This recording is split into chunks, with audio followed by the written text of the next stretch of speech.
পুরোদমে হিজবুল্লাহ, ফিলিস্তিন ও ইসরায়েল যুদ্ধ চলছে। জানিয়ে দিব আমাদের হাতে থাকা সর্বশেষ আন্তর্জাতিক সংবাদ।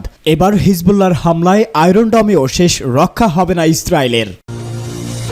পরেই থাকবে পরম বন্ধু যুক্তরাষ্ট্রের সঙ্গে এবার নেতানিয়াহুর মধ্যে নতুন উত্তেজনা।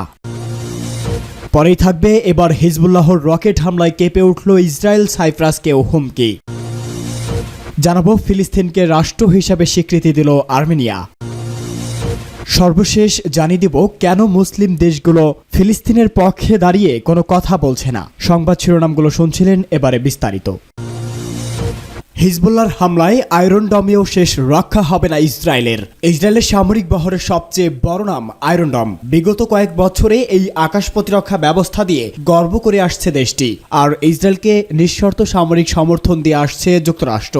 ইসরায়েলি প্রতিরক্ষাকে অনেকটা নিজের দেশের সার্বভৌমত্বর চোখেই দেখছে মার্কিনীরা। তবে এবার ইসরায়েলের গর্ব আয়রন ডম নিয়ে উদ্বেগ জানিয়েছে খোদ যুক্তরাষ্ট্রই। খবর CNN-এর। গত 7 অক্টোবর ইসরায়েলের হামলা চালায় ফিলিস্তিনের স্বাধীনতাকামী সংগঠন হামাস। পাল্টা জবাবে ফিলিস্তিনে নির্বিচারে গণহত্যা চালিয়ে আসছে ইসরায়েল। যুদ্ধবিরতির কথা শোনা গেলেও এখনও কোনো অগ্রগতি নেই। এমন পরিস্থিতিতে মধ্যপ্রাচ্য জুড়ে অস্থিরতা বাড়ছে আরও বেশি। এদিকে গাজায় হামলার বিরুদ্ধে ইসরায়েলকে হুমকি দিয়ে আসছে লেবাননের সশস্ত্র গোষ্ঠী হিজবুল্লাহ। হিজবুল্লাহকে সামাল দিতে সম্ভাব্য উপায় খুঁজে বেড়াচ্ছে ইসরায়েল। এমন পরিস্থিতিতে হিজবুল্লাহর ক্ষেপণাস্ত্র এবং ড্রোনের আক্রমণ প্রতিরোধ করতে আয়রন ডমকে ঝুঁকিপূর্ণ বলছে যুক্তরাষ্ট্র।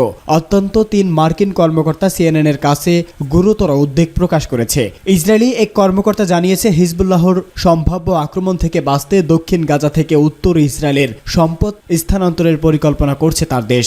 একই সঙ্গে তিনি স্বীকার করছে, হিজবুল্লাহ যদি বড় পরিসরে নির্ভুল আক্রমণ পরিচালনা করে তাহলে তা প্রতিরোধ করতে চ্যালেঞ্জের মুখে পড়তে হবে আয়রন ডমকে। হিজবুল্লাহ ইসরায়েলের সাহায্য নিয়ে নির্ভুল নির্দেশিত যুদ্ধাস্ত্র এবং ক্ষেপণাস্ত্র মজুত করে আসছে, জানিয়ে অস্বস্তিতে ইসরায়েল। চলতি মাসে শুরুতে উত্তর ইসরায়েলের একটি সেনা ঘাঁটিতে ড্রোন আক্রমণ এবং একটি আয়রন ড্রোমের ব্যাটারি ক্ষতিগ্রস্ত করার ভিডিও প্রকাশ করেছে হিজবুল্লাহ। এরপর থেকে ইসরায়েলের গর্বের আয়রন ডোম নিয়ে উদ্বেগ প্রকাশ করেছেন তারা।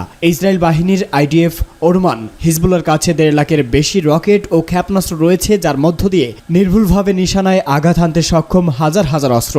এছাড়া কংগ্রেশনাল রিসার্চ সার্ভিসের মতে হিজবুল্লাহর স্থল বাহিনীর আকার হামাসের চেয়েও অনেক বড়, যাদের আনুমানিক 40 থেকে 50,000 যোদ্ধা রয়েছে। তবে গত বুধবার সশস্ত্র গোষ্ঠীটির প্রধান হাসান নাসরুল্লাহ দাবি করেছেন, তাদের প্রশিক্ষিত সশস্ত্র যোদ্ধার সংখ্যা ধারণার চেয়ে অনেক বেশি। এবার হোয়াইট হাউস নেতানিয়াহুর মধ্যে নতুন উত্তেজনা। মার্কিন অস্ত্র সরবরাহের বিষয়ে ইসরায়েলি প্রধানমন্ত্রীর সমালোচনার বিষয়ে প্রেসিডেন্ট জো বাইডেনের প্রশাসন এবং বেনিয়ামিন নেতানিয়াহুর মধ্যে এই সপ্তাহে নতুন করে উত্তেজনা দেখা দিয়েছে। হোয়াইট হাউস এই পরিস্থিতিকে উদ্বেগজনক এবং হতাশাজনক বলে বর্ণনা করেছেন। ইস্যুটি শুরু হয়েছিল যখন নেতানিয়াহু এই সপ্তাহের শুরুতে সোশ্যাল মিডিয়া পোস্ট করা একটি ভিডিওতে দাবি করেছিলেন ইসরায়েলের প্রধান সামরিক সমর্থক মার্কিন প্রশাসন সাম্প্রতিক মাসগুলোতে যুক্তরাষ্ট্র ইসরায়েলের অস্ত্র ও গোলাবারুদ সরবরাহ আটকে রেখেছে। এরপরেই নতুন করে বিতর্ক শুরু হয়েছে। মার্কিন ন্যাশনাল সিকিউরিটি কাউন্সিলের মুখপাত্র জন কিরবি সাংবাদিকদের বলেছেন, এই মন্তব্যগুলো গভীরভাবে হতাশাজনক এবং অবশ্যই আমাদের জন্য বিরক্তকর। আমাদের যে পরিমাণ সমর্থন রয়েছে এবং প্রদান করা অব্যাহত থাকবে। এর আগে হোয়াইট হাউসের প্রেস সেক্রেটারি কার্নিন জেন পিয়েরের সাংবাদিকদের বলেছেন, আমরা সত্যিকার অর্থেই জানি না তিনি কি বিষয়ে কথা বলেছেন। একটি নির্দিষ্ট অস্ত্রশস্ত্রের চালান বাদ দিয়ে জেন পিয়ার বলেন, এখানে অন্য কোনো অস্ত্র সরবরাহের বিরত নেই, কোনোটাই নয়। 2000 পাউন্ড বোমার একটি চালানের কথা উল্লেখ করে তিনি বলেন, ওয়াশিংটন ঘনবসতিপূর্ণ এলাকায় এই অস্ত্র ব্যবহারের বিষয়ে উদ্বেগের কারণ পর্যালোচনা করছে। নেতানিয়াহুর দ্বিগুণ ক্ষোভ প্রকাশ করে এক বিবৃতিতে বলেছে, তিনি ব্যক্তিগত আক্রমণের শিকার হওয়ার জন্য প্রস্তুত। যদিও ইসরায়েল আমেরিকার কাছ থেকে তার অস্তিত্বের জন্য যুদ্ধের প্রয়োজনীয় গোলাবারুদ পায়। গাজা যুদ্ধ শুরু হওয়ার পর থেকে ইসরায়েলি সরকার প্রধান এবং বাইডেনের প্রশাসনের মধ্যে এই বিরোধ প্রথম নয়। বাইডেন এর আগে দক্ষিণ গাজায় রাফাতে একটি বড় ইসরায়েলি অভিযানের কঠোর বিরোধিতা করেছিল। হিজবুল্লাহর রকেট হামলায় কেঁপে উঠল ইসরায়েল, সাইপ্রাসকে হুমকি। দক্ষিণ লেবানন ইসরায়েলি ড্রোন হামলায় নিজেদের এক কমান্ডার সহ বেশ কয়েকজন নিহতের প্রতিশোধ নিতে গত বৃহস্পতিবার উত্তর ইসরায়েলে একাধিক সামরিক ঘাঁটি লক্ষ্য করে কাতিউসা রকেট হামলা চালিয়েছে হিজবুল্লাহ। এই ঘটনার মধ্য দিয়ে লেবানন ইসরায়েল সীমান্তে উত্তেজনা নতুন করে ছড়িয়ে পড়েছে।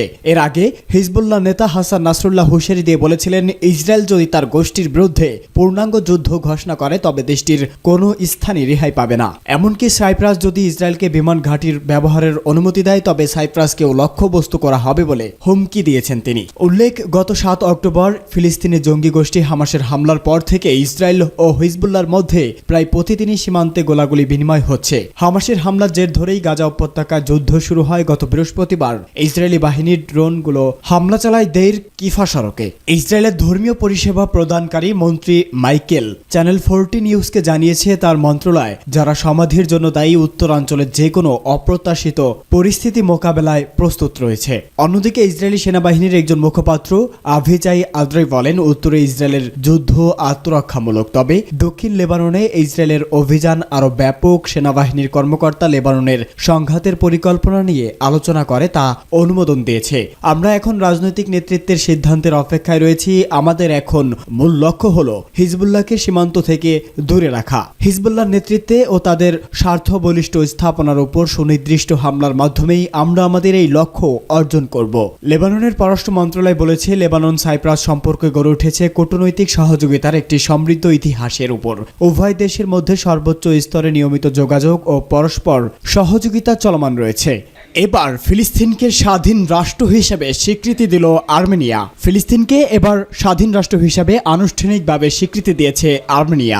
ইসরায়েলের বিরোধিতার মুখেও সর্বশেষ আর্মেনিয়া দেশ হিসাবে ফিলিস্তিনকে স্বীকৃতি দিল। আজ আর্মেনিয়ার পররাষ্ট্র মন্ত্রণালয় এক বিবৃতিতে এই তথ্য জানিয়েছে খবর রয়টার্সের। দেশটির পররাষ্ট্র মন্ত্রণালয়ের বিবৃতিতে বলা হয়, গাজায় ইসরায়েল হামাসের মধ্যকার লড়াইয়ে অবিলম্বে যুদ্ধবিরতির আহ্বান সম্মিলিত জাতিসংঘ প্রস্তাবনাকে সমর্থন করে আর্মেনিয়া। একই সঙ্গে ইসরায়েল ফিলিস্তিন সংঘাত নিরসনে দ্বিরাষ্ট্র সমাধানকেও সমর্থন করে তারা। ফিলিস্তিন কর্তৃপক্ষের প্রেসিডেন্ট মাহমুদ আব্বাস এক বিবৃতিতে আর্মেনিয়ার এই সিদ্ধান্তকে স্বাগত জানিয়েছেন। তিনি একে ফিলিস্তিনি জনগণের জন্য একটি বড় অর্জন বলে অবহিত করেছেন। অন্যদিকে ফিলিস্তিনকে স্বীকৃতি দেওয়া ইসরায়েলের রাজধানী তেল আবিবে নিযুক্ত আর্মেনিয়া রাষ্ট্রদূতকে পররাষ্ট্র মন্ত্রণালয় তলব করে তীব্র প্রতিবাদ জানিয়েছে। এর আগে গত 28 মে ফিলিস্তিনকে একটি স্বাধীন রাষ্ট্র হিসাবে আনুষ্ঠানিকভাবে স্বীকৃতি দিয়েছিল ইউরোপের 3 দেশ, স্পেন, নরওয়ে ও আয়ারল্যান্ড।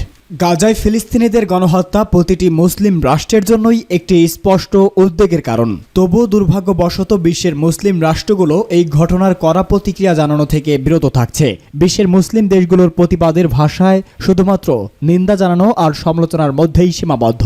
গাজার বিষয়ে কোনো গুরুত্বপূর্ণ পদক্ষেপ নিতে মূলত এই মুসলিম দেশগুলোকে এক প্রকার অক্ষমই বলা চলে। গাজা উপত্যকার ইসরায়েলের নৃশংসতার বিরুদ্ধে বিশ্বের মুসলিম রাষ্ট্রগুলো যখন উল্লেখযোগ্য কোনো প্রতিক্রিয়া দেখতে পারছে না, তার কিছু কারণ তুলে ধরছে তুরস্কের গণমাধ্যম ডেইলি সাভা।